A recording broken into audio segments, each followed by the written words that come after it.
Hello student, कैसे हैं आप लोग। जो हमारा प्रीवियस लेक्चर था उसमें हम बात कर चुके थे रासायनिक संतुलित समीकरण की। क्या बात किए थे? रासायनिक संतुलित समीकरण को संतुलित करने के क्या नियम होते हैं उसके बारे में बात कर चुके थे, और रासायनिक संतुलित समीकरण के क्या महत्व होते हैं उनके बारे में बात कर चुके थे। ठीक है, महत्व क्या था एक बार दोबारा याद दिला रहा हूँ कि हमने कहा था कि जो अभिकारक का जितना द्रव्यमान होगा किसी रासायनिक अभिक्रिया में, उतना ही जो हमारा उत्पाद बनेगा वो भी उतने ही वेट का बनेगा। एक एग्जाम्पल भी आप लोग जानते हैं। एग्जाम्पल क्या था डेली लाइफ से, कि अगर हम किसी वस्तु को जलाते हैं तो हमें उसका जो अवशेष मिलता है राख यानी कि, और उसमें से जो धुआं निकला, उन दोनों का हम लोग वेट करें, उसको तौलें, तो उसका मास जो हम प्रोडक्ट जलाए हैं उसके बराबर होगा। ठीक है, इससे क्या सिद्ध होता है कि द्रव्यमान को ना तो नष्ट किया जा सकता है और ना ही उत्पन्न किया जा सकता है। अर्थात रासायनिक संतुलित समीकरण हमारे द्रव्यमान संरक्षण के सिद्धांत की पुष्टि करता है। यही सबसे बड़ा क्या था, हमारा महत्व था।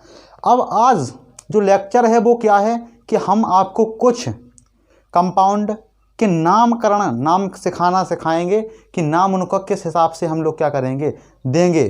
ठीक है, तो बहुत ही आसान तरीके से आप लोगों को आ जाएगा उनका नामकरण करना। किसी भी सूत्र का रासायनिक फॉर्मूला देखेंगे और उसका बिना कन्फ्यूज हुए क्या कर देंगे, उनका नाम दे देंगे। ठीक है, चलो स्टार्ट करते हैं। सबसे पहली हेडिंग आप लोग डाल लीजिए कि नाइट्रोजन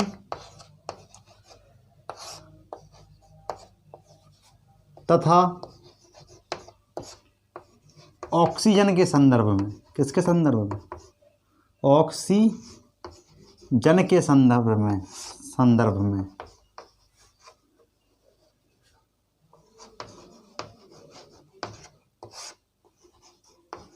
में देखो, नाइट्रोजन तथा ऑक्सीजन के संदर्भ में, यानी अगर हम कहें कि नाइट्रोजन ऑक्सीजन, सबसे पहले एक नाइट्रोजन का लेते हैं। सबसे पहले नाइट्रोजन का क्या लेंगे, N3-। इसको हम लोग अगर किसी भी कंपाउंड में N को देखते हैं नाइट्रोजन को, तो वहाँ पे नाइट्रोजन को नाइट्रोजन नहीं कहते हैं, क्या कहते हैं, कहते हैं नाइट्राइड आयन। क्या कहते हैं, नाइट्राइड आयन। अगर कहीं पे हम लोग देखते हैं NO2-, इसको बोलते हैं नाइट्राइट आयन। क्या बोलते हैं, नाइट्राइट आयन। अगर कहीं पे देखते हैं NO3-, बोलते हैं नाइट्रेट आयन। क्या बोलते हैं, नाइट्रेट आयन। आयन क्यों बोलते हैं, क्योंकि इसके ऊपर चार्ज है। हमने आपको बताया था एग्जाम्पल में कि अगर N लिखा है तो नाइट्रोजन बोलेंगे, और अगर N के ऊपर कितना माइनस होता है, 3-, तो इसे नाइट्रोजन आयन बोलेंगे। तो अच्छा, यहाँ से ये समझ में आ रहा है कि N3- लिखा है तो नाइट्राइड आयन को नाइट्रोजन आयन भी बोल सकते हैं। लेकिन नाइट्राइड आयन क्यों लिखे हैं, इसका एक मकसद है। ठीक है, क्या मकसद है कि आप लोगों को हम यहाँ पे आयन नहीं बता रहे हैं कि किसको नाइट्रोजन आयन बोलते हैं, किसको क्या बोलते हैं। बता रहे हैं कि किसी भी फॉर्मूले में अगर N आता है तो वहाँ पे N को नाइट्राइड बोलते हैं। क्या बोलते हैं, नाइट्राइड। अगर NO2 आता है तो नाइट्राइट बोलते हैं, NO3 आता है तो नाइट्रेट बोलते हैं। देखो, जैसे एग्जाम्पल में देख लो, जैसे यहाँ पे देख लो, जैसे अगर हम इन सब में हाइड्रोजन जोड़ें तो यहाँ पे हमें हाइड्रोजन कितने जोड़ने पड़ेंगे, 3 हाइड्रोजन जोड़ने पड़ेंगे। NH3 बनेगा फॉर्मूला। H3N भी बन सकता है, H3N भी बन सकता है, NH3 बन सकता है। हमने क्या कहा था कि परमाणुओं की संख्या चेंज नहीं होनी चाहिए। H3N, देखो 3 हाइड्रोजन परमाणु हैं, 1 नाइट्रोजन परमाणु है कि नहीं। यहाँ पे 1 नाइट्रोजन परमाणु, यहाँ 3 हाइड्रोजन परमाणु हैं। परमाणुओं की संख्या तो चेंज नहीं हुई ना। 3 × 2 लिखो या 2 × 3 लिखो, बात तो बराबर ही है ना, आंसर तो 6 ही आना है। सेम कॉन्सेप्ट, समझे कि नहीं। अब बात ये आती है कि इसको हम लोग क्या बोलेंगे। तो N3- यहाँ चार्ज था 3, H3 ही क्यों लिए, क्योंकि एक बात आप लोग जानते होंगे, सिंगल बॉन्ड डबल बॉन्ड सहसंयोजन बंध आप लोगों ने पढ़ा होगा क्लास 9th में। अगर नहीं पढ़ा है तो आपकी भी सिलेबस में आपको आगे पढ़ाया जाएगा। तो समझो सिंगल बॉन्ड क्या होता है, अगर लिखना है तो नोट करके लिख लो कि सिंगल बॉन्ड को एक लाइन से रिप्रेजेंट करते हैं। सिंगल बॉन्ड को एक लाइन से जिसमें 2 इलेक्ट्रॉन होते हैं, एक इस तरफ एक इस तरफ। डबल बॉन्ड में को 2 लाइन से प्रेजेंट करते हैं, 4 इलेक्ट्रॉन होते हैं। ट्रिपल बॉन्ड को 3 लाइन से प्रेजेंट करते हैं, इसमें 6 इलेक्ट्रॉन होते हैं। इतना आप लोग समझ गए, ठीक है। अगर नाइट्रोजन की इस तरफ हाइड्रोजन लगा है, इस तरफ हाइड्रोजन लगा है, इस तरफ हाइड्रोजन लगा है। आप लोग जानते हैं कि नाइट्रोजन का परमाणु क्रमांक कितना होता है। नाइट्रोजन का परमाणु क्रमांक होता है 7। पहली कक्षा में 2 इलेक्ट्रॉन, लास्ट कक्षा में 5 इलेक्ट्रॉन होते हैं। यानी दूसरी कक्षा में 8 इलेक्ट्रॉन पूरे करने के लिए, अपना अष्टक पूरा करने के लिए नाइट्रोजन को 3 इलेक्ट्रॉनों की आवश्यकता है। ये जो बॉन्ड लगा है इसके इस तरफ भी तो इलेक्ट्रॉन होंगे। नाइट्रोजन ने अपना अष्टक पूरा कर लिया 3 लेकर के। हाइड्रोजन के पास, हाइड्रोजन अष्टक पूरा नहीं करेगा, अपनी नज़दीकी कक्षा पूरा करना चाहता है ना कोई भी तत्व। तो हाइड्रोजन के पहली कक्षा में एक ही ओनली इलेक्ट्रॉन होता है, यानी पहली कक्षा में 2 होते हैं, एक और चाहिए पहली कक्षा पूरी करने के लिए। तो यहाँ पे हाइड्रोजन ने एक ले लिया और यहाँ पे इसने भी अपनी कक्षा पूरी कर ली अपनी कक्षा पूरी। तो NH3 इस हिसाब से ये क्या बन गया हमारा, इसके ऊपर कोई चार्ज भी नहीं है, चार्ज नहीं है तो वायुमंडल में NH3 खूब टहलेगा, क्या करेगा, पूरी तरह से टहलेगा, स्वतंत्र अवस्था में रह सकता है। यानी अक्रिय रूप का विन्यास इसने ले लिया है, अक्रिय विन्यास जिसे हम लोग बोलते हैं। यानी कि अभी क्या है, जल्दी से किसी के साथ अभिक्रिया नहीं करेगा। अभिक्रिया तो करेगा, NH3 भी अभिक्रिया करेगा, लेकिन फिर कंडीशन होती है, टेम्परेचर बढ़ाएंगे, लैब में क्या करेंगे, एक्सपेरिमेंट करेंगे, तब ये क्या करेगा, अभिक्रिया करेगा, ठीक है। तो NH3 आप लोग समझ गए, इसका हम लोग नाम क्या देते हैं, ट्राई हाइड्रोजन नाइट्राइड। क्या बोलते हैं, ट्राई हाइड्रोजन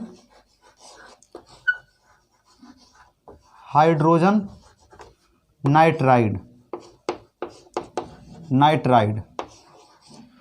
3 हाइड्रोजन लगे हैं तो ट्राई, और इसको हाइड्रोजन नाइट्राइड भी बोल सकते हैं। क्या बोल सकते हैं, हाइड्रोजन नाइट्राइड।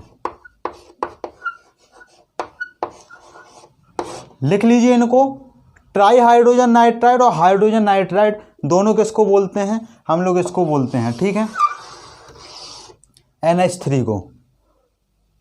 अब दूसरा हम लोगों का आता है कि अगर नाइट्राइट आयन में अगर हाइड्रोजन को जोड़ दें, यहाँ पे देखो इसके ऊपर सिर्फ एक नेगेटिव चार्ज है, यानी इसको क्या करना है, एक ही हाइड्रोजन के साथ क्रिया करेगा, तो ये बना लेगा NO2, HNO2 बना लेगा। क्या बना लेगा, HNO2। इसकी संरचना बनाए आप लोगों को, नाम फिर बाद में बताएंगे। यहाँ पे N बनाएंगे, डबल बॉन्ड के साथ एक ऑक्सीजन जुड़ा होगा, डबल सिंगल बॉन्ड से एक ऑक्सीजन, और फिर ऑक्सीजन में एक हाइड्रोजन। देखो यहाँ पे हाइड्रोजन को 2 चाहिए थे, दोनों मिले, ऑक्सीजन को 2 चाहिए थे, दोनों मिले, हाइड्रोजन को 1 चाहिए था, 1 मिला, नाइट्रोजन को 3 इलेक्ट्रॉन चाहिए थे, तीनों मिल गए, ऑक्सीजन को 2 चाहिए थे, पूरे मिल गए। यानी यहाँ पे ये क्या हो गया, अक्रिय रूप का विन्यास ने ले लिया HNO2। अब इसको हम लोग क्या कहेंगे, अगर इसका नाम देना होगा तो हम लोग बोलेंगे हाइड्रोजन नाइट्राइट, हाइड्रोजन नाइट्राइट।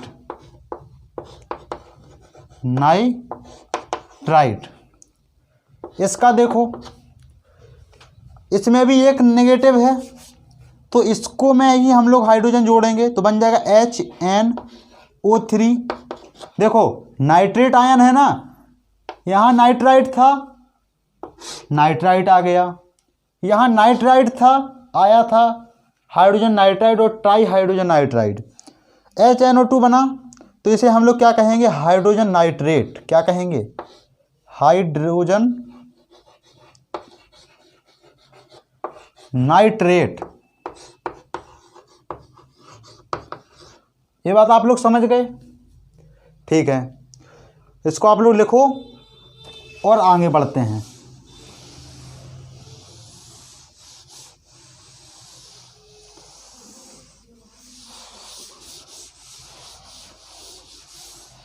आगे बढ़ते हैं, आगे देखते हैं सल्फर और ऑक्सीजन के संदर्भ में। किसमें, सल्फर, सल्फर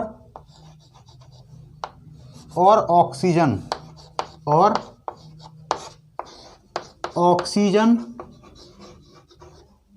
के संदर्भ में।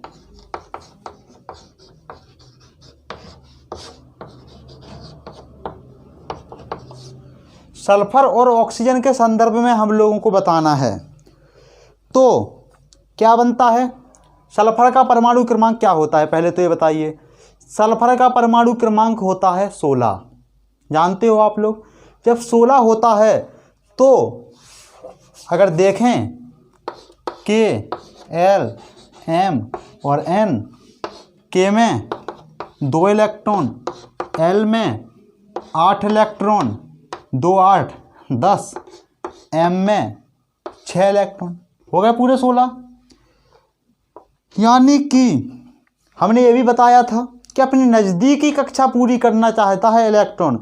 अब इसकी नज़दीकी कक्षा 18 इलेक्ट्रॉन लेने से नहीं होगी, नज़दीकी कक्षा क्या होगी, एल होगी, जो कि 2 इलेक्ट्रॉन लेने से होगी। यानी कि दूसरी कक्षा एल कक्षा को 2 इलेक्ट्रॉन लेकर के फिर दोबारा से भर लेगा ये, ठीक है, अपना अष्टक पूरा कर लेगा। यानी इसे 2 इलेक्ट्रॉन चाहिए। अब समझो किसी कंपाउंड में सल्फर 2 इलेक्ट्रॉन लेकर के ही या साझा करके ही उसमें अक्रिय गैस का निर्माण करेगा।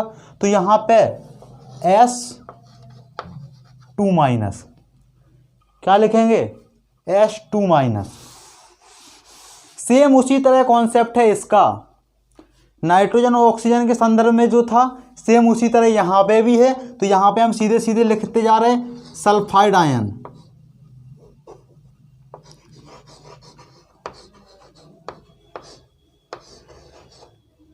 सल्फाइड आयन इसे बोलते हैं। और अब देखिए SO3-2- बोलते हैं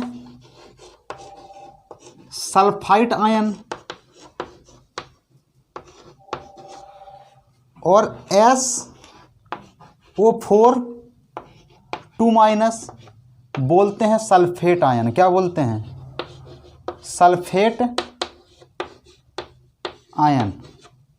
थोड़ा सा ऑक्सीजन की संख्या को ध्यान में देना है अगले वाले से, और बाकी सेम ही वही कॉन्सेप्ट है।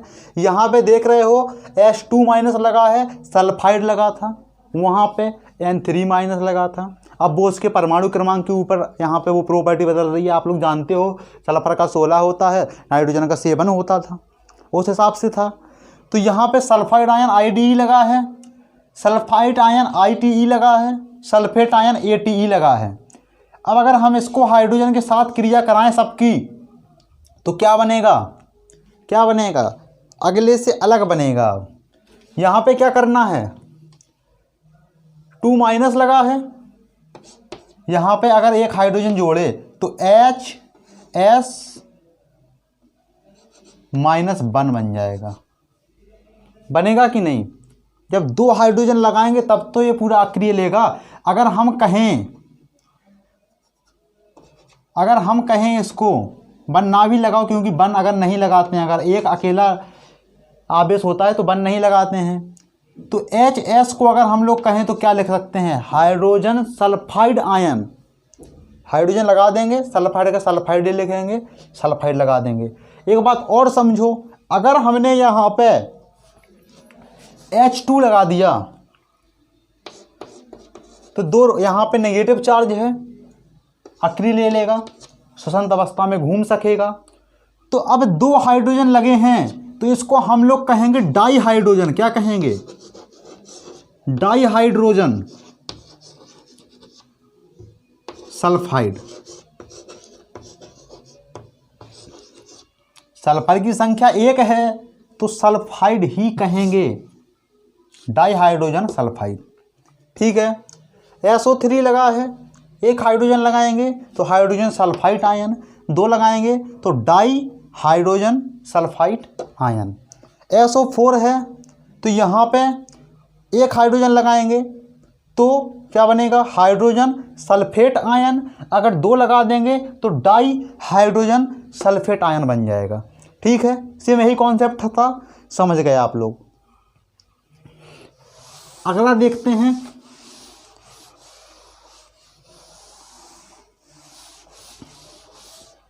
अगला है फास्फोरस। फास्फोरस तथा ऑक्सीजन के संदर्भ में।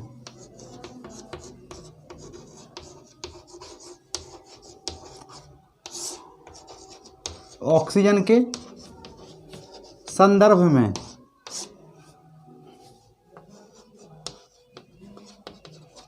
फास्फोरस तथा ऑक्सीजन के संदर्भ में क्या होगा?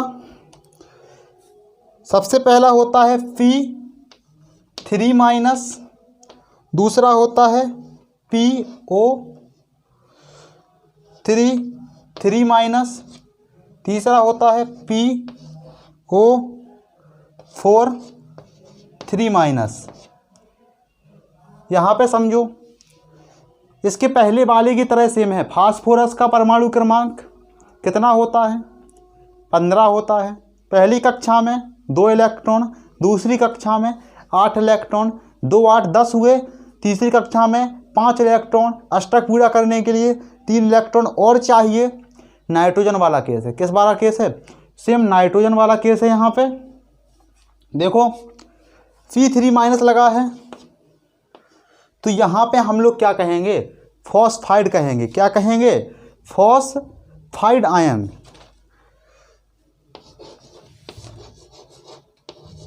Phosphide ion. यहाँ पे phosphide ion, phosphate ion.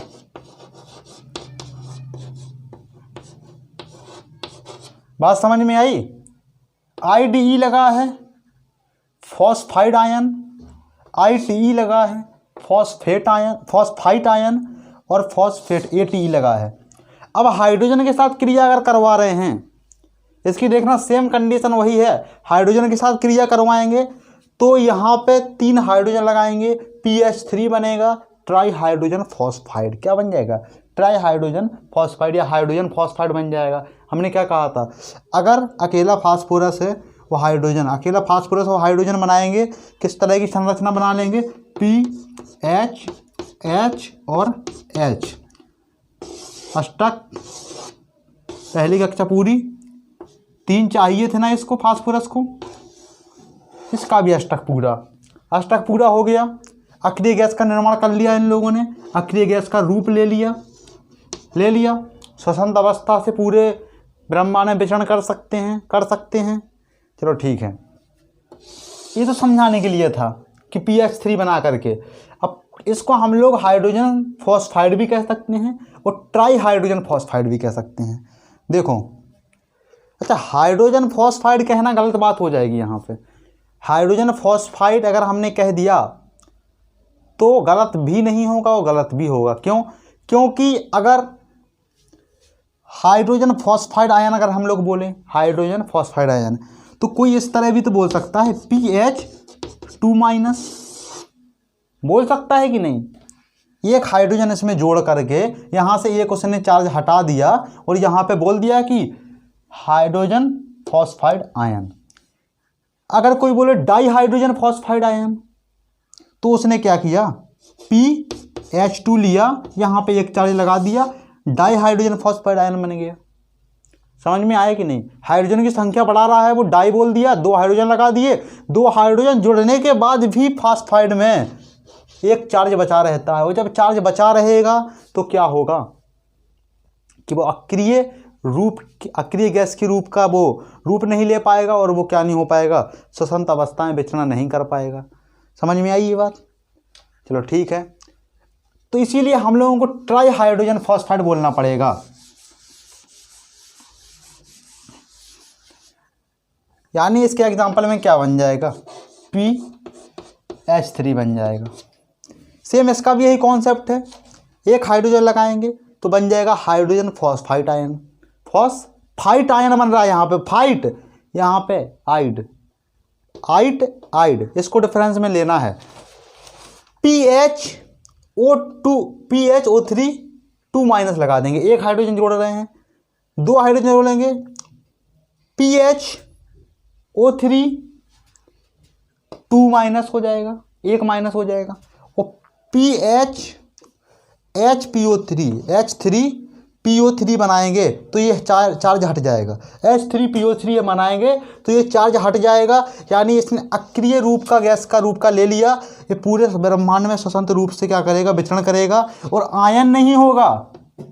Ion नहीं होगा। आयन कब होता है, जब उसके ऊपर चार्ज लगा होता है, तब क्या होता है, आयन होता है। यानी कि PO3 3 माइनस में यहाँ पे बनाएंगे तो H3PO3 बन जाएगा, जिसको हम लोग नाम क्या देंगे, try hydrogen phosphide, try hydrogen phosphide, try hydrogen phosphate, try hydrogen phosphate कहेंगे। इसे क्या कहेंगे, ट्राई हाइड्रोजन फॉस्फेट। ठीक है, समझ में आ गया आप लोगों को? चलो ठीक है।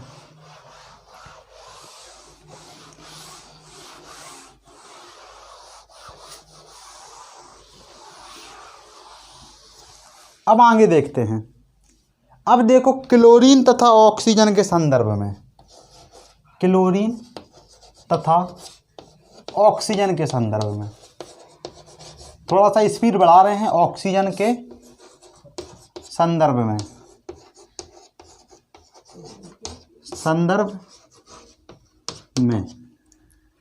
सबसे पहले क्या होगा, Cl माइनस हो जाएगा, Cl माइनस हो गया, यहाँ पे हो जाएगा ClO माइनस,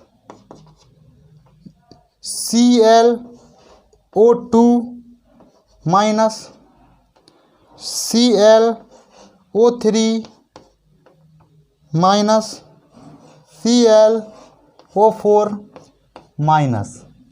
ठीक है, ये हो गया। ठीक है, इसको हम लोग कहेंगे क्लोराइड। क्या कहेंगे, क्लोराइड आयन। क्या कहेंगे, क्लोराइड आयन कहेंगे। इसको कहेंगे हाइपोक्लोराइट। क्या कहेंगे, हाइपोक्लोराइट।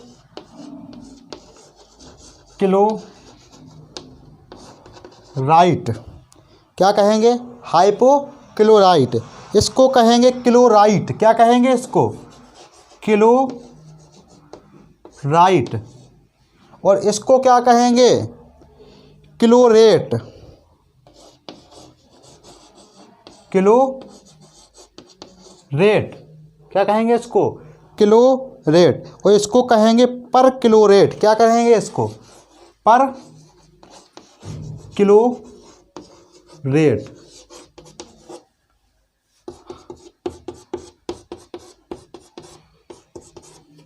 ये बात समझ में आई आप लोगों को? यहाँ क्या है, क्लोराइड आयन है, एक क्लोरीन है। अगर हम लोग बनाए HCl यानी हाइड्रोजन क्लोराइड, एक ही ऋणात्मक है ना, इस पे एक ही चार्ज है ना, एक ही हाइड्रोजन से क्रिया करेगा ना, तो HCl बन जाएगा, हाइड्रोजन क्लोराइड इसका बन जाएगा। इसका क्या बनेगा, HClO, HClO, हाइड्रोजन हाइपोक्लोराइड। इसका क्या बन जाएगा, क्लोराइड है ये, क्लोराइड नहीं है, क्या है, हाइड्रोजन हाइपोक्लोराइड। आइट और आइड में बहुत फर्क हो जाएगा, ठीक है।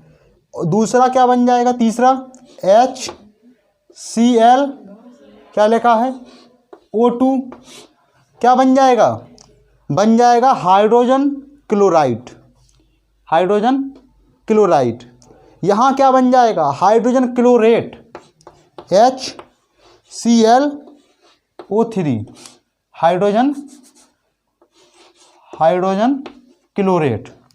ये क्या बन जाएगा, ClO4 minus, hydrogen perchlorate, hydrogen perchlorate, ClO4 negative, hydrogen perchlorate, ठीक है। यहाँ पे सिर्फ हाइड्रोजन जुड़ेगा, आप लोगों को इन चीज़ों को याद करना है। Cl माइनस है क्लोराइड आयन, ClO माइनस है हाइपोक्लोराइड, ClO माइनस है क्लोराइड, क्लोराइड है तो हाइड्रोजन क्लोराइड हो जाएगा। ClO3 माइनस है chlorate, hydrogen chlorate. ClO4 minus है पर क्लोरेट है तो हाइड्रोजन पर क्लोरोट, हाइड्रोजन का हाइड्रोजन ही सेम ही लिख देना है, ठीक है। ये समझ में आया आप लोगों को।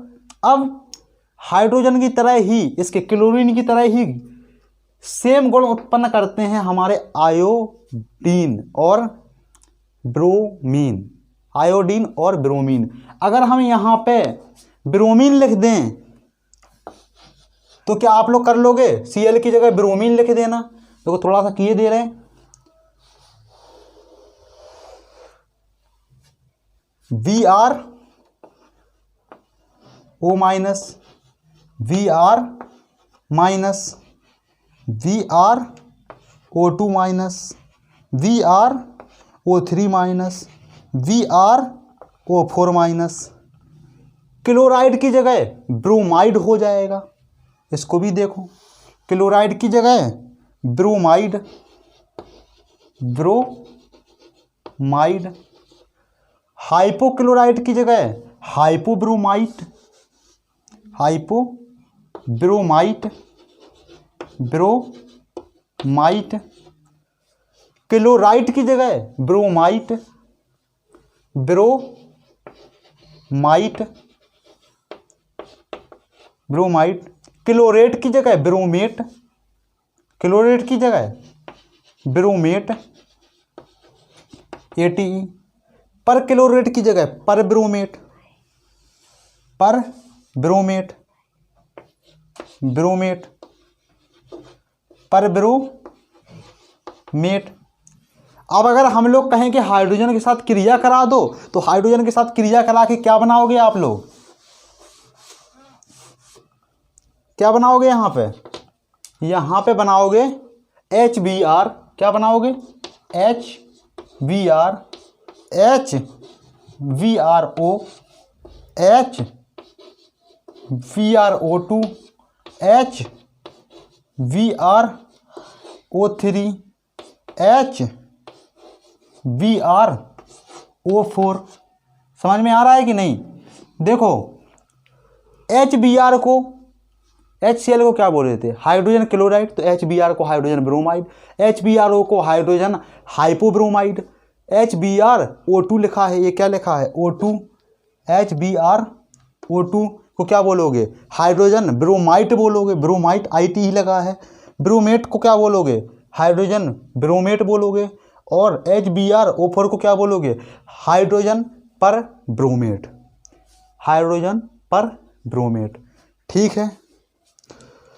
अब देखो यहाँ पे अगर ब्रोमाइड की जगह सेम गुण उत्पन्न करता है आयोडीन, आयोडीन क्या करता है, आयोडीन, तो आई लिख देंगे यहाँ पे, आई तथा ऑक्सीजन के संदर्भ में। Br की जगह सेम आई हो जाएगा, iodide ion, hypoiodite, iodite, iodite, iodite ion. Bromide की जगह आयोडाइट हो जाएगा, ब्रोमेट की जगह आयोडेट हो जाएगा, और ब्रोमेट की जगह आयोडेट हो जाएगा पर आयोडेट, हाइड्रोजन ब्रोमाइड की जगह हाइड्रोजन आयोडाइड, हाइड्रोजन हाइपोब्रोमाइड की जगह हाइड्रोजन हाइपो आयोडाइड, मतलब जहाँ पे भी ब्रोमीन है वहाँ पे आयोडीन हो जाना है, यानी जहाँ पे ब्रोमाइड है वहाँ आयोडाइड, जहाँ पे भी जो पूरा सेम उसी तरह कर लेना। हम लोगों ने काफ़ी बात कर ली, मिलते हैं अगले लेक्चर में, ठीक है, कुछ नई चीज़ों को लेकर के। हमें आप लोगों से कोई प्रॉमिस नहीं किया है कि कोर्स आप लोगों का क्या होगा, कंप्लीट ही होगा, क्योंकि हम अपना भी पढ़ते हैं, लेकिन आप लोगों को इसी तरह बेस्ट से बेस्ट लेक्चर लेकर के, ट्रिकें लेकर के क्या होते रहेंगे, उपस्थित होते रहेंगे।